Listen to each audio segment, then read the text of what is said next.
Subscribe करें महिंद्रा गुरु YouTube channel को। अगर आपने सब्सक्राइब कर रखा है तो नोटिफिकेशन बेल पर क्लिक करें ताकि आपको सारे वीडियोस का अलर्ट मिलता रहे। Thank you.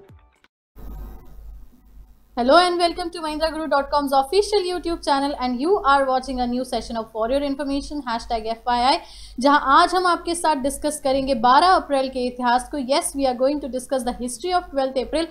What happened on this date? जैसा कि हम जानते हैं 365 days in a normal year and 366 days in a leap year. Each and every day is very important. तो 12 अप्रैल के दिन क्या हुआ था, क्या घटा था ऐसा जिसको हमें ध्यान रखना जरूरी है। So here comes the first event in front of you all. 1801 was the year. Yes, 1801 वो वर्ष था। 12 अप्रैल का ही दिन था when Ranjit Singh proclaimed himself as the Maharaja of Punjab. जी हाँ, पंजाब प्रोविंस की अगर हम बात करें तो रंजीत सिंह ने अपने आप को वहां का महाराजा डिक्लेयर किया था, प्रोक्लेम किया था। 1801 ही वो साल था।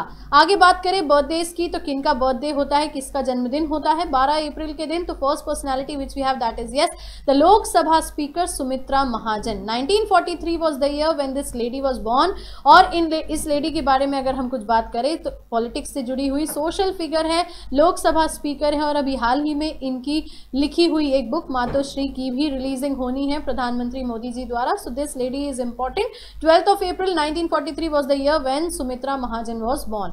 बात करें आगे डेथ पर्सनैलिटीज की, किनका देहांत हुआ था, किनका निधन हुआ था 12 अप्रैल के ही दिन। तो yes, the personality which we have that is the Kannada actress, the famous Kannada actor Rajkumar. 2006 was the year, 12th April was the date when he died। और कन्नड़ के ये बहुत ही महान अभिनेता रहे हैं, कई सारी मूवीज में इनका अच्छा खासा पार्टिसिपेशन योगदान रहा है। इसके अलावा he is being a political figure and social activist too. तो इस पर्सनैलिटी के बारे में भी जानना हमारे लिए इंपॉर्टेंट बन जाता है। चलिए बात करेंगे अब आगे क्वेश्चन आंसर सेशन की, बिकॉज यस इसी के साथ FYI क्वेश्चन बैंक में एक नया पेज एड ऑन होगा। So here comes the first question. Which of the following was not built by Alauddin Khilji? निम्नलिखित में से किसका निर्माण अलाउद्दीन खिलजी के द्वारा नहीं किया गया था? City of Siri, tomb of Jalaluddin, Hauz il Alai या जामत खाना मस्जिद। तो किसकी अगर हम बात करें यहाँ पे अलाउद्दीन खिलजी ने किसका कंस्ट्रक्शन नहीं करवाया था? तो here is the answer option number B, Jalaluddin का मकबरा, द टोम्ब ऑफ जलाउद्दीन। इसका कंस्ट्रक्शन अलाउद्दीन खिलजी के द्वारा नहीं हुआ था। सिटी ऑफ सीरी, हौज अलाई या जमात खाना मस्जिद की अगर हम बात करें तो ये तीनों ही कंस्ट्रक्ट कराई गई थी अलाउद्दीन खिलजी द्वारा। But yes, the tomb of Jalaluddin was not constructed या built by Alauddin Khilji. Let's proceed to the next question. Which of the following revolutionary and terrorist organization had a larger number of young women revolutionaries? निम्नलिखित में से किस क्रांतिकारी और आतंकवादी संगठन में बहुत बड़ी संख्या में युवा महिला क्रांतिकारियों ने भाग लिया था? ऑप्शंस की अगर हम बात करें तो युगांतर, अनुशीलन समिति, भारत माता सोसाइटी या इंडियन रिपब्लिकन आर्मी। तो बात करें यहाँ पे सही आंसर की तो that is option number D, Indian Republican Army. तो yes, Indian Republican Army was the army जिसमें क्रांतिकारी और आतंकवादी संगठन में बहुत बड़ी संख्या में युवा महिलाओं ने भाग लिया था।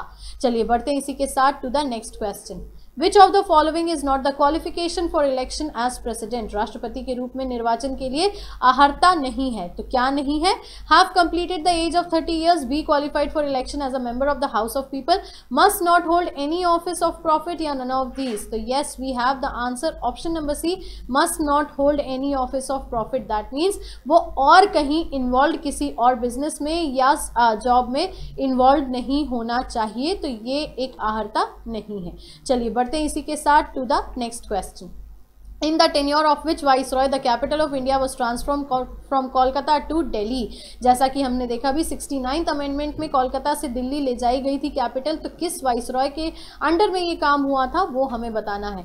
Lord hoardings, William Bentinck, Lord Hastings या वॉरेन हेस्टिंग्स। तो here is the answer option number A, Lord hoardings. तो लॉर्ड होर्डिंग्स के कार्यकाल में 69th अमेंडमेंट के तहत कोलकाता से दिल्ली नेशनल कैपिटल ले जाई गई थी। बढ़ते हैं इसी के साथ टू द नेक्स्ट क्वेश्चन।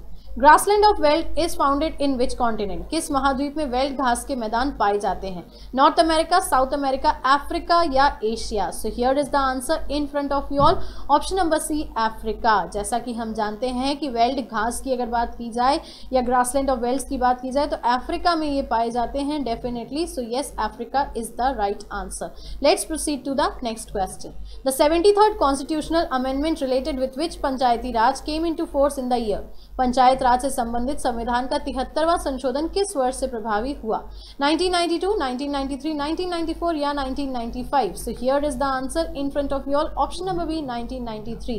तो 1993 में पंचायत राज से संबंधित संविधान का 73वां संशोधन हुआ था, प्रभावी हुआ था, ये कह सकते हैं। चलिए बढ़ते हैं इसी के साथ to the next question. The wire of electric heater is made up of, विद्युत हीटर की तार किससे बनी हुई होती है? आयरन, निक्रोम, टंगस्टन या copper? So definitely we know the answer, nichrome या nichrome is the right answer. तो इलेक्ट्रिक हीटर की वायर बनती है नाइक्रोम से या निक्रोम से। चलिए बढ़ते इसी के साथ to the next question. Who is the author of the book back to work? Back to work पुस्तक के लेखक कौन है? Cherie Blair, Bill Clinton, John Grisham या सलमान रश्दी? तो back to work is written by Bill Clinton, the former president of USA. Mister Bill Clinton के द्वारा लिखी गई है बुक बैक टू वर्क। चलिए बढ़ते इसी के साथ to the next question. The Newton's first law is also called as, Newton के पहले नियम को और क्या कहते हैं? Law of energy, law of momentum, law of inertia या लॉ ऑफ मोमेंट्स? तो yes, the first law of Newton is also called law of inertia. So yes, let's proceed to the last question of this session. Kalinga war took place in the year, Kalinga युद्ध किस वर्ष में हुआ था? 261 BC, 263 BC, 232 BC या 240 BC? So here is the answer 261 BC, जिसमें अशोका ने भाग लिया था। तो Kalinga war took place in the year 261 BC. Right? इस क्वेश्चन के साथ we'll end up this session. Do not forget to click on the like button before getting offline. Comment करके बिल्कुल बताइए फॉर योर इन्फॉर्मेशन #FYI आपको कैसा लग रहा है। शेयर जरूर कीजिएगा ताकि और भी कैंडिडेट्स तक ये फॉर योर इन्फॉर्मेशन, आप ही की जानकारी के लिए जो एक शो है वो पहुंच सके। And yes, the new viewers do subscribe our channel so that you can get access of easily of all our uploads in the coming future. For your information #FYI के नए सेशन में फिर मुलाकात होगी। तब तक के लिए खुश रहिए, ख्याल रखिए, पढ़ते रहिए, भूलेगा मत, आपकी सफलता में ही हमारी सफलता है। Thank you so much.